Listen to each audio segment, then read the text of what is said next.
Sure. So let me give you an overview quickly before we go to the first session.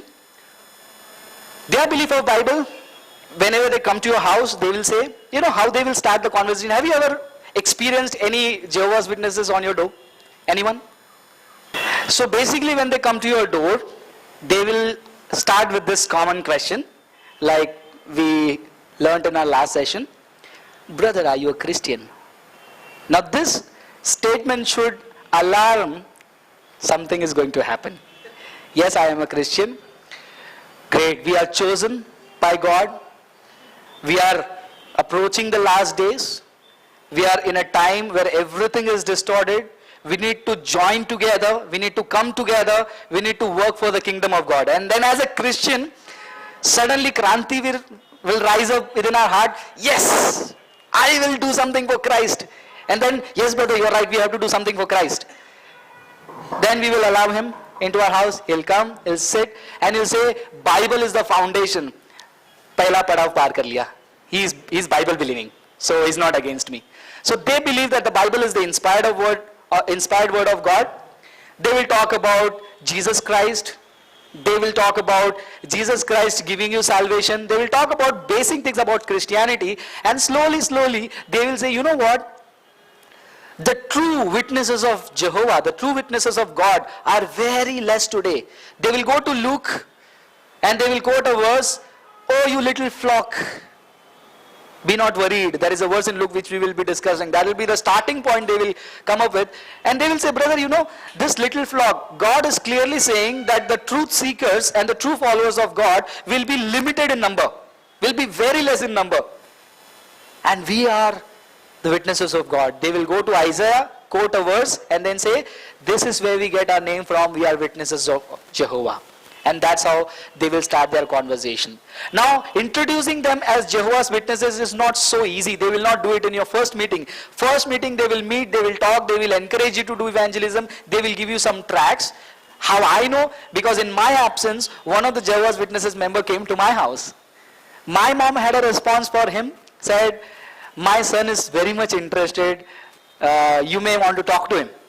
So evening when I went home, my mom said that there was a group and they gave me some books. When I took the books, Watchtower Society, I understood they are Jehovah's Witnesses, and I said, call them and tell them to come tomorrow evening. Next day evening when they came, that time I was not completely prepared in responding to Jehovah's Witnesses, so I did the same mistake which we'll be discussing now, जो हमको नहीं करना है while dealing with Jehovah's Witnesses. I took आराम से the normal Gideon Bible and I took John 1:1. In the beginning was the Word, and the Word was with God, and the Word was God. And then they threw a googly, wait, the translation is not right. The Greek word you have to search for, there is no article, so it should be a God. I had no answer. But yes, back and forth, when we went to Isaiah, I could show them that Almighty God and Almighty Jesus are the same thing. Eventually, you know how they escaped the conversation? I do not know whether they were husbands and wife. They were discussing for 10 minutes, and after 10-15 minutes, he said, घर जाना है, थोड़ा late हो गया, घर पे जाके पानी भरने का है. So that's the last excuse they gave me, and they went ahead. So their conversation will always start with Bible being the word of God, but छुपा हुआ चीज जो हमको नहीं पता चलेगा, that is most Bible translations distort the word of God on crucial doctrines. That's where they will argue. How they will do it, let's see later. The only trustworthy translation is the Jehovah's version, that is New World Translation of the Holy Scriptures, which was released in 1961, which underwent so many revisions. Even the 2016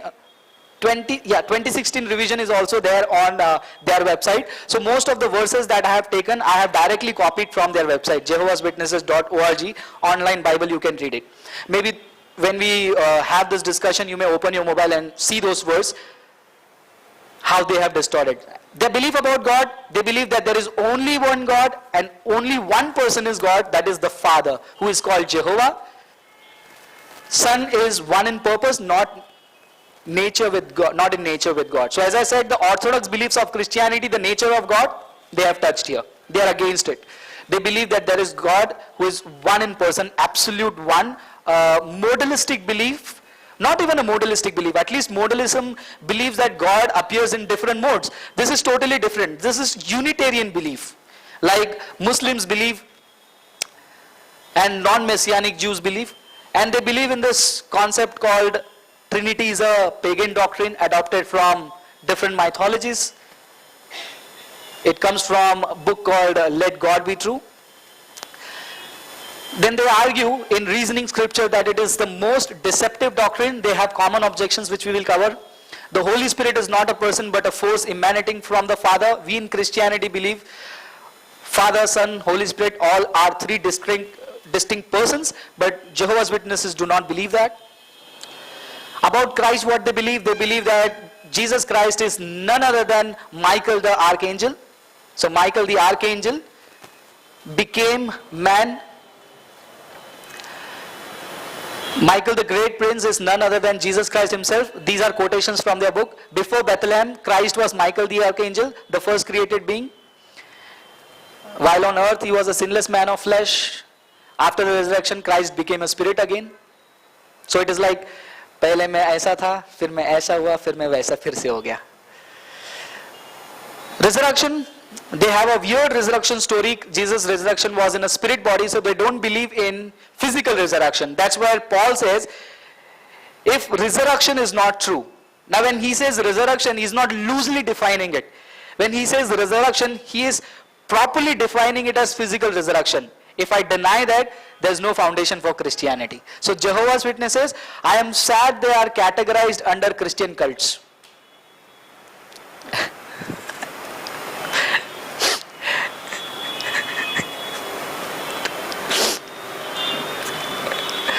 Belief about human beings, man is a soul, body, identity, so they believe in a concept called monism. We'll touch upon that later. You must be wondering why I'm laughing. Actually, I'm started explaining to you in the overview section itself. So at death we cease to exist. They believe in a doctrine called annihilation, where we cease to exist. There's no afterlife, there's no hellfire. Hell is the grave. You just die once and you're gone. There is no place of conscious torment, so there's no eternal death or eternal pain. So you're free, you're dead, you're gone. No worries. Resurrections, they have a different story of resurrection where we do not resurrect, we are recreated again. Beliefs about salvation, God's part, death of Christ provides deliverance of all men from death. But they will have number of resurrections, number of chances. And the final will be the second chance after the war of Armageddon. They don't believe in salvation by faith. Works are required, meaning bowing to the authority of Jehovah's Witnesses beliefs and practices. And they believe in something called as, now you see in Hinduism there is a caste system. Brahman, Shudra, Vaishya. In Jehovah's Witnesses also there is a class system. You have anointed class and you have general class. So first class and general class. So we will talk about that also. The class system in Jehovah's Witnesses. So this 144,000 anointed class, I thought I will be a part of it, which I am not. They are heavenly spirits who will reign with Christ, and there will be something called as great crowd which will form the rest of the people who will form an earthly class reigning on the earth forever. Belief about the church, all Christian church are apostate. They are an idolatrous instrument of the devil.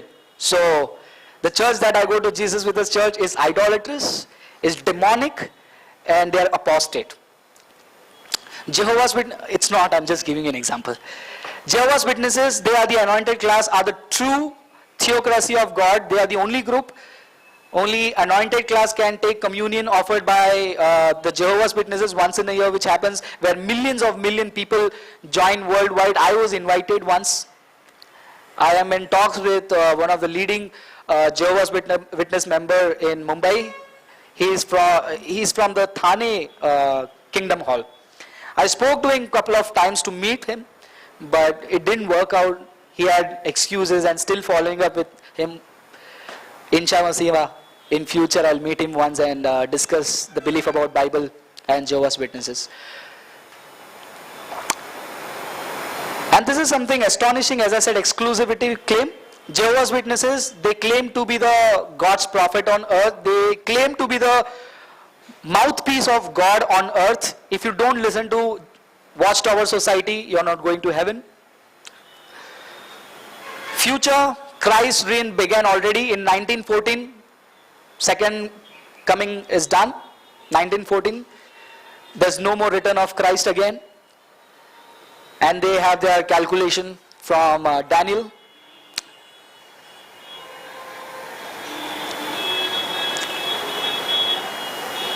Other beliefs which is very interesting, these might help you to understand whether your friend or your colleague is into Jehovah's Witnesses. There are many groups who follow these practices which I'm going to list down. For example, all human government is demonically controlled. So Jehovah's Witnesses demand that we should not follow the Indian government. If you follow Indian government's law, I am following a demon. Yeah, that is true. It comes from their doctrine. It is idolatrous to salute the flag, hold political office or go to war. So according to Jehovah's Witnesses, we should not salute to any flag, not even to the national flag. You cannot hold a political office, and war is no in Jehovah's Witnesses. It is sinful. We'll see the quotations from their book when we come to that topic. Voting, holding a government job, serving in military are sinful again. If you are doing any of these things, if you have a voter card, you are sinful. So probably these are the things which will help you to get your Jehovah's Witnesses friend out from the cult. See, when you talk about cults, one characteristic on which they thrive upon is the emotional attack on the believers. Most of the cult members do not join the cult because they are convinced intellectually or biblically. Most of them join cult because they are threatened. They are threatened with eternal hellfire. They are threatened with annihilation. So these threats are the driving factors and growth for this cult. So you may talk to your Jehovah's Witness friend and ask him, do you have a voter ID? If he says yes, oh, you have to cancel it. You have an Aadhaar card, you have to cancel it. Why? You're going to hell. Either you deny this, you deny that. You cannot have both. Either you go with this or you go with that. These are some points which will help you if your friend is not in the group intellectually or theologically but emotionally. We can use the same thing.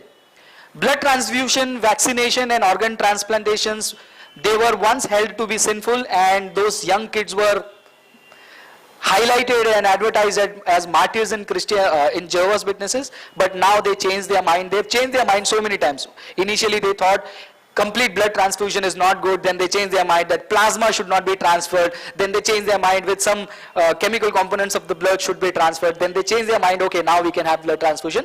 But yes, it will help us to understand if it is an authority from God, if it is a mouthpiece of God, it cannot be so inconsistent. We can challenge them on consistency. If you're celebrating a birthday, you're committing a sin. And any holiday celebrations are pagan and sinful. You cannot have any celebration. You cannot have any holidays, Republic Day or Independence Day or Kamgar Divas or anything. Everything is sinful according to Jehovah's Witnesses. And if you challenge them, if you question them, they have a concept called shunning the member. They will be shunned, they will be rejected, even the family members will be rejected. For example, if I have a family and I come out of the Jehovah's Witnesses cult, my family will consider me as an apostate and they will shun me completely.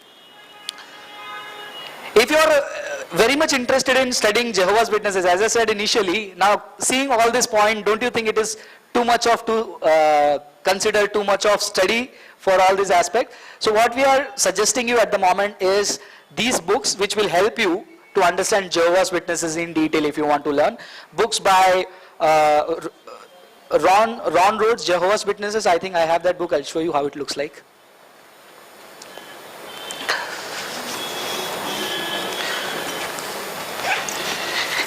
Yes, so you can buy this book. It's there on Amazon. You can buy used books also. And if you want e-books, soft copy on WhatsApp group, we'll share it. So it's a very good book which will help you in a very simple language to talk about Jehovah's Witnesses in detail. And there's another book if you want to dig in detail historically, then you want to study this book called Kingdom of Cults by Walter Martin, which covers other cults also.